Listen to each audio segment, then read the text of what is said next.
दोस्तों, अब कहानी सुन रहे हैं फैसल के साथ। कैसे हो सकता है? अभी सचिन यही सोच रहा था कि उसका दोस्त जोगी उसके पास आया। क्या बात है भाई, बहुत परेशान नज़र आ रहा है।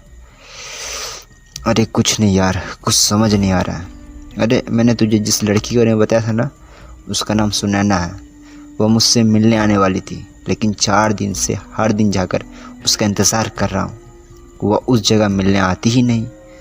सचिन ने परेशान होकर कहा। जोगी बोला, अरे ये बस इतनी सी बात, उसके घर चला जा, हो सकता है कोई परेशानी हो, या उसके घर वालों को तेरे और उसके बारे में पता चल गया हो। इतना परेशान क्यों हो रहा है? सचिन ने अपनी परेशानी बताते हुए कहा, भाई यही तो परेशानी है। मैं 2 दिन से उसका घर ढूंढ रहा हूँ। जिस घर का उसने पता दिया था वहाँ पर वो रहती ही नहीं है, और अजीब बात यह है कि उसके मोहल्ले वाले उसे जानते ही नहीं। यह सुनकर जोगी हंसने लगा। अबे तुझे उल्लू बनाकर चली गई, गलत पता दे दिया। नहीं नहीं नहीं, ऐसा नहीं हो सकता। उसकी आंखों में मैंने प्यार देखा, वो मुझे कभी धोखा नहीं दे सकती।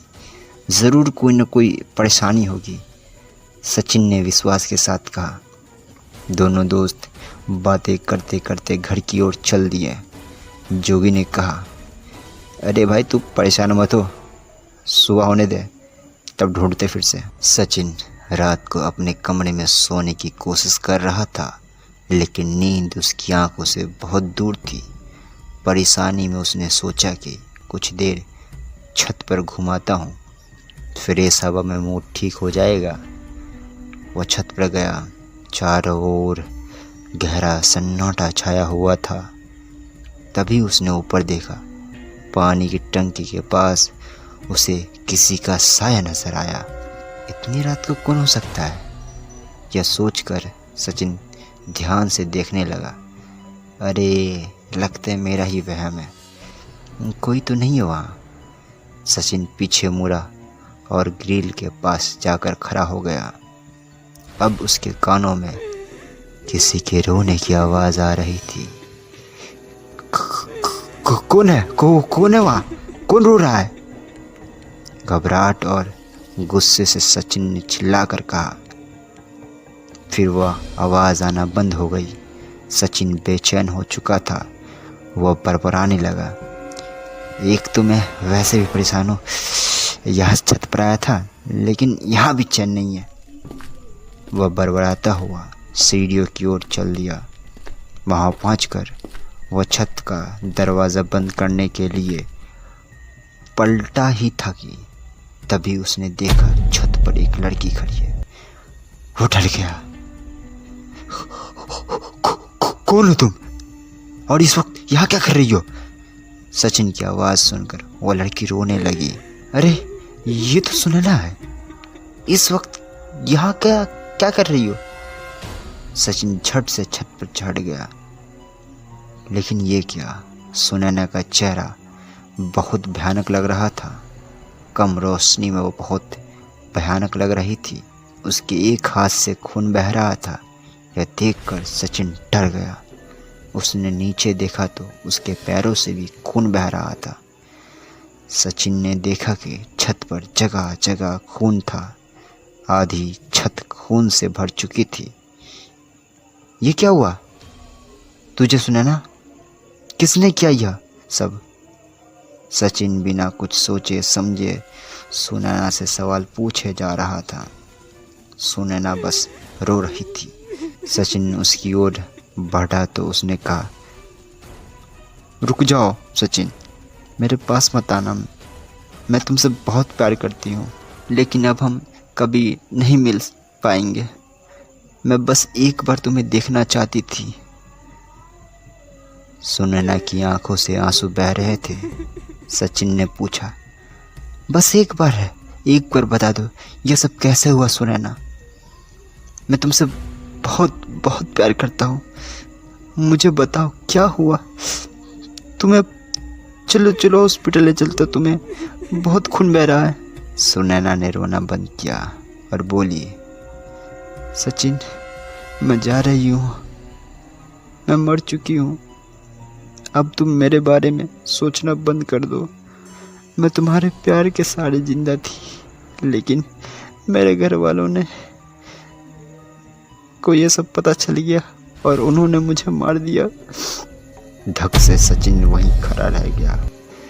उसके मुंह से एक शब्द भी नहीं निकल रहा था। उसकी आंखों से आंसू बह रहे थे। कुछ देर बाद वह बोला, बताओ सुनैना, ये सब किसने किया? मैं उसे जिंदा नहीं छोड़ूंगा। सुनैना ने कहा, सचिन, मैं तुम्हें किसी परेशानी में नहीं डालना चाहती। मैं जा रही हूँ, तुम किसी और का हाथ थाम लेना। सचिन चिल्ला पड़ा। क्या कह रही हो? सुनैना, मैं तुम्हारे अलावा किसी के बारे में सोच भी नहीं सकता हूँ। मैं भी जीना नहीं चाहता हूँ, मैं भी मरना चाहता हूँ। सुनैना रो रही थी। सचिन बार बार उससे बात करने की कोशिश कर रहा था। कुछ देर बाद सुनैना ने कहा, अगर ऐसा है तो जाओ सचिन, छत से कूद जाओ, फिर तुम मेरे साथ आ जाओगे, हम साथ साथ रह सकेंगे।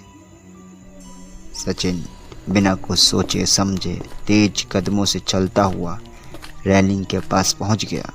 वो रेलिंग पर चढ़ने लगा। एक बार उसने पीछे मुड़कर देखा। सुनैना उसे देखकर हंस रही थी। सचिन ने वहीं से आवाज़ दिया, रुको सुनैना, मैं भी आ रहा हूँ तुम्हारे पास। वो रेलिंग पर चढ़ गया। सचिन कूदने ही वाला था, तभी किसी ने उसके पैरों को कस के पकड़ लिया। तेज झटके के साथ एक आदमी ने सचिन को रेलिंग से नीचे खींच लिया। सचिन छत पर गिर गया। सचिन ने गुस्से से कहा, अबे कौन है तू? कहाँ से बीच में आ गया? दोनों खड़े हुए तो देखा सामने जोगी खड़ा था। उसने सचिन को गाल पर जोर से थापर मारा। मैं तेरी जान बचाना है, नहीं तो तू अभी उस चुड़ैल का शिकार हो चुका होता। सचिन ने देखा छत पर उसके माता पिता, उसका छोटा भाई सब खड़े थे। वह चिल्लाने लगा, सुनैना, सुनैना कहाँ हो तुम? मेरे पास आओ सुनैना। जोगी उसका गिरेबान पकड़ा और लगभग धक्का देते हुए बोला, वो सुनैना नहीं, रजिया थी। उसे मरे 15 साल हो गए। उसके प्रेमी ने उसे धोखा दे दिया था। उसने उसका फ़ायदा उठाया और उसे मार दिया। तब से वो इसी तरह सुंदर लड़कों को अपने जाल में फंसाती है और उन्हें आत्महत्या करने के लिए उकसाती है। नहीं नहीं नहीं नहीं नहीं नहीं, ऐसा नहीं हो सकता। मेरी सुनैना ऐसा नहीं कर सकती। तुझे कुछ गलत फहमी हुई है। सचिन ने जोगी से अपनी कॉलर छुड़ाते हुए कहा। सचिन के पापा ने बीच में टोकते हुए कहा, सचिन, ये तुम्हारा सच्चा दोस्त है। जिस लड़की के प्यार में तुम पागल हो रहे थे, ये उसका पता लगाने पहुंचा। बहुत खोज करने के बाद उसे यह सब पता लगा। यह ठीक कह रहा है। इतनी रात को यह यही बताने यहाँ आया था। यह हमें नीचे सारी बातें बता रहा था। तभी तुम्हारे चिल्लाने की आवाज़ सुनकर हम लोग छत पर आए तो देखा तुम अकेले बरबरा रहे थे। फिर तुम कूदने चले गए, तब इसने रोक लिया। सचिन अपना सिर पकड़कर वहीं पास पड़ी एक कुर्सी पर बैठ गया। भाई, मुझे माफ कर दे, मैं उसके प्यार में अंधा हो गया था। सचिन ने हाथ जोड़ते हुए कहा। जोगी ने उसे पकड़कर खड़ा किया और गले लगा लिया। चल नीचे, अब वो तुझे कभी परेशान नहीं करेगी। सचिन सबके साथ नीचे जाने लगा, लेकिन यह क्या, उसके कानों में अब भी सुनैना के रोने की आवाज़ आ रही थी, जिसे अनदेखा करते हुए वह अपने परिवार के साथ लौट गया।